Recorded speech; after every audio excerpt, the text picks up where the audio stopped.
Durham's embattled police chief is speaking out today after being forced to retire. Good evening, I'm Sharon Tazwell. And I'm Sean Maroney. Thanks for joining us. His 8-year tenure will come to an end at the end of this year after the city manager said it was time for new leadership. WNCN investigates Jonathan Rodriguez joins us live at the police department. And Jonathan, how is the chief taking this?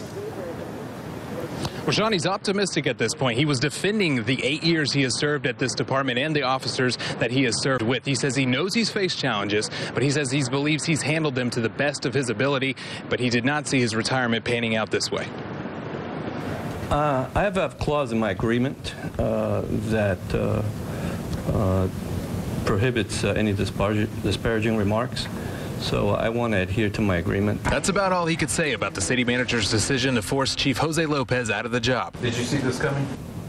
Did I see this coming? I knew when I started here that someday I would be retiring. The fact that it happened would happen, I wasn't planning on it, but I've always said that I would be here for a minimum of 10 years unless it was preferred that I not be here as chief. So the city manager says his decision was a culmination of issues. It was time for new leadership in the department. He says some of his concerns centered around the rising crime rates and employee morale. I think that the morale issue with the police department really involves a pay issue. Under his leadership, the department has faced allegations of racial bias, an increase in violent crime, and a lack of community policing, leading to uproars in the community. I have to say that the criticism that I've heard has been from a very fractured portion of this community. It hasn't been from the community.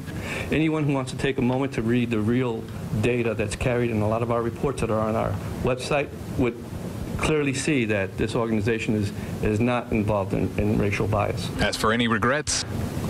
None that come to mind, to be quite honest with you. With that, Lopez greatly defended the officers he's led for 8 years. I encountered a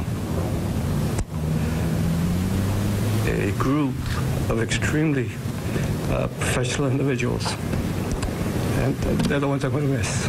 He says the department he's leaving is one he's thankful to have worked for. A proud and good police department. Chief Lopez says he plans on staying in Durham. He's excited to look forward to new opportunities. As for the new chief, the search will start in October, and Chief Lopez will get a 6-month pay severance package at about $70,000. We're live in Durham. Jonathan Rodriguez, WNCN News. Jonathan, thank you. And last year, WNCN Investigates exposed missing and inconsistent record keeping involving the department's use of force. You can watch Jonathan Rodriguez's special report on that right now on WNCN.com.